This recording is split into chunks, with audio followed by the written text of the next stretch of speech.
හරි පුතේ අයබෝවන් 10 වසර දෙවෙනි පාඩම සරල රේඛීය චලිතය.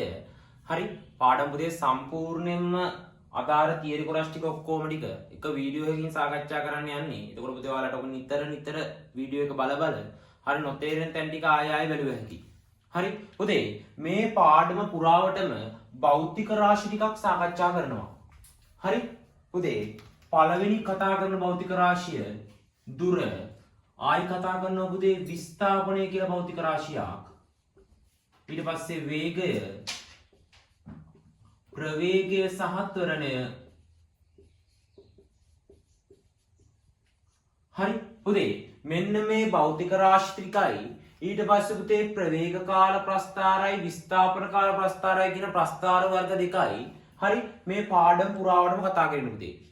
හරි පුතේ ප්‍රධාන වශයෙන් මේ එක භෞතික රාශියට තියෙනවා පුතේ විවිධ ලක්ෂණ ටිකක් සහ හරි නිර්වචන ටිකක්. ඒ නිර්වචන ටික ඒ විදිහටම තියෙන්න ඕනේ පුතේ මතකේ. හරි නිර්වචනය අහපු වෙලාවට ඒ නිර්වචනය එහෙමම ලියන්න ඕනි. හරි පුතේ මම මෙහෙම ගන්නම් අප්‍රෝච් එක පාඩමට. හරි පුතේ මෙන්න මෙතන තියෙනවා ලක්ෂයක් මම ඒක A කියලා ලකුණු කරන්නම්. පුතේ මෙතන තියෙනවා ලක්ෂයක් මම ඒක B කියලා ලකුණු කරන්නම්. මේ ඉන්නවා වස්තුවක්. ඒ වස්තුව යනවා පුතේ මෙතනට. හරි එතකොට ඒ වස්තුවේ ගමන් පතය පුතේ එයාට මෙහෙම ගිහිල්ලා මෙහෙම යන්න පුළුවන්. එයා කැමති නම්. හරි පුතේ ඕනනම් එයාට මෙහෙම ගිහිල්ලා මෙහෙම යන්න පුළුවන්. සහ එයාට පුතේ ඕනනම් මෙන්න මෙහෙම සරල රේඛීයව යන්න පුළුවන්.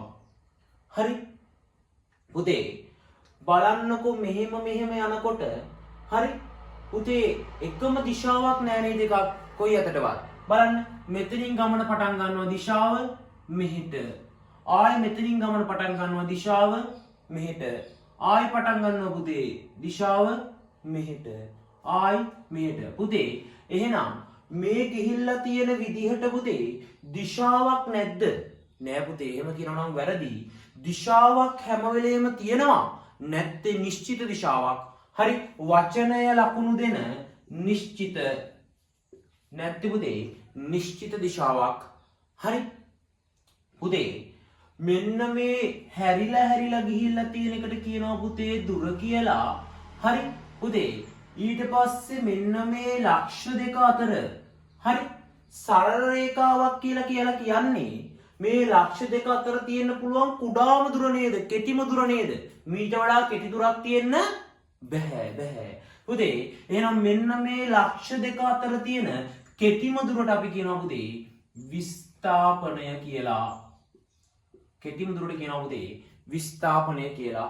හරි පුතේ මේ වීඩියෝ වලින් මේ කරන වැඩේදී හරි මම පුතේ නෝට් එක හිමීට කියවන්නේ නැහැ. හේතුව පුතේ ඔබේ අතේ වීඩියෝ එක තියෙන්නේ. ඔයාලට ඕනිතරදී වීඩියෝ එක නතර කරලා නෝට් එක ලියා ගන්න. හරි පුතේ මාතෘකාව දාගන්න සරල රේඛීය චලිතය කියලා.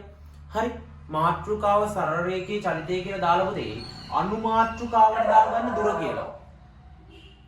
හරි අනුමාතෘකාව දාගන්න පුතේ දුර කියලා. හරි ඒ අර්ථයට යන පුතේ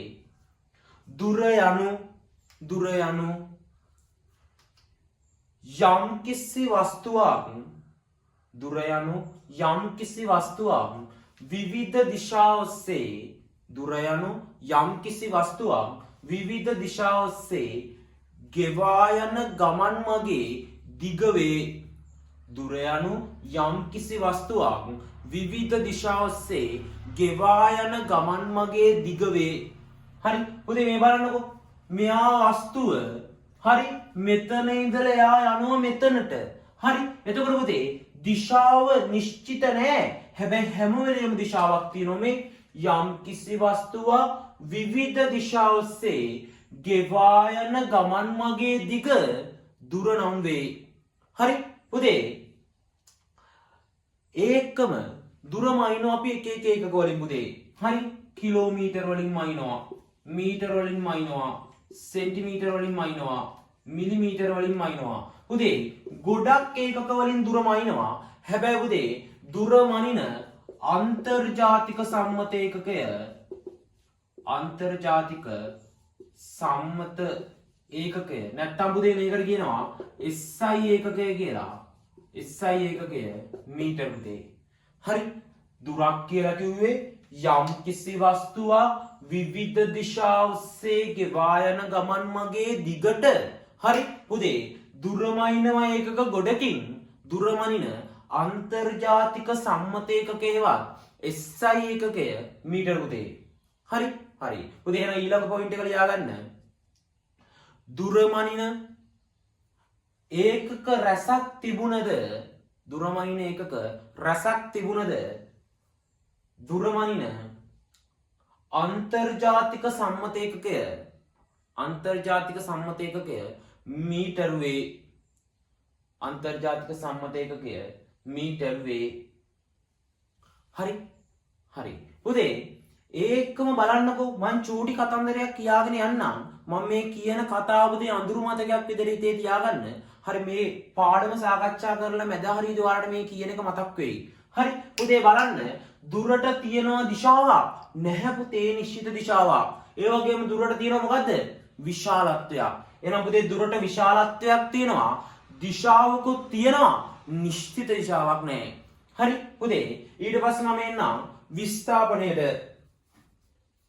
හරි පුතේ විස්ථාපනයේට අනුමාත්‍රිකාවක් දාගන්න පුතේ. විස්ථාපනය පුතේ මේ වීඩියෝ එක මට් කර කර බලන්න. හරි නතර කර කර බලන්න පුතේ. එතකොට ඔයාලට නෝට් එකකින් මේක ලියා ගන්න පුළුවන්. හරි විස්ථාපනය ලියන්න පුතේ. විස්ථාපනයේ අනු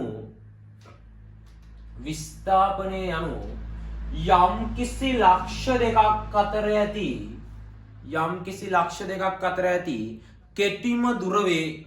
විස්ථාපනයේ අනු යම් කිසි ලක්ෂ දෙකක් අතර ඇති කෙටිම දුර වේ.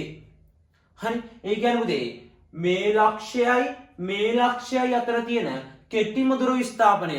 උදාහරණයක් විදිහට පුතේ හරි හිතන්නකෝ මේක අර මීටර් 400 ඉස්කෝලේ දුවන ට්‍රැක් එක කියලා. පුතේ මෙතනින් කෙනෙක් දුවන්න පටන් ගන්නවා. හරි එයා පුතේ සම්පූර්ණ මේකෙන් භාගයක් දිව්වහම මෙතන කියන්නකෝ භාගයක් දිව්වහම පුතේ මෙයා දුවලා තියෙනවා දුර නම් 200ක්. ඇයි බා මෙහි වෙන දුරනේ 200යි. ඒකට පුතේ විස්ථාපනය කියලා කියන්නේ මෙයා මෙන්න මේ ඉන්න අවසාන ලක්ෂයයි ගමන පටන් ගත්ත මෙන්න මේ ආරම්භක ලක්ෂයයි අතර දුර. ඒ කියන්නේ පුතේ මෙන්න මේ වගේ දුරක් තමයි විස්ථාපනය කියලා කියන්නේ. හරි මම හිතනවා පැහැදිලි කියලා. හරි ඊට පස්සේ පුතේ මෙහෙම හිතන්න. මෙයා සම්පූර්ණයෙන්ම මේ වටය සම්පූර්ණයෙන්ම ඉවර කරලා මෙතනට එනවා ආරම්භක ස්ථානයට. එතකොට පුතේ මෙයා දුවපු දුර නම් මීටර් 400යි පුතේ ට්‍රැක් එකේ දිග. හරි හැබැයි පුතේ විස්ථාපනය බිඳුවයි. ඇයි ඒ පුතේ?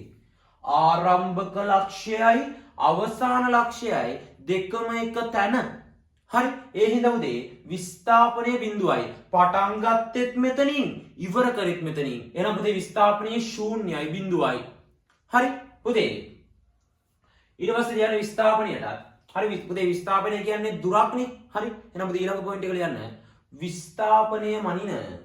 විස්ථාපනය මනින අන්තර්ජාතික සම්මත ඒකකය. විස්ථාපනය මනින අන්තර්ජාතික සම්මත ඒකකය මීටර වේ. විස්ථාපනය මනින අන්තර්ජාතික සම්මත ඒකකය මීටර වේ. හරි පුතේ ඒ යටින් මේ රූප සටහන ඇඳගන්න. මේ රූප සටහන ඇඳගෙන පුතේ දුර විස්ථාපනය කියලා දාන්න. හරි ඊට පස්සේ පුතේ වේගය ප්‍රවේගය සහ ත්වරණය ටික ඊළඟ වීඩියෝ වලදී කතා කරනවා පුතේ. වීඩියෝ ටික පිළිවෙලට බලන්න. හරි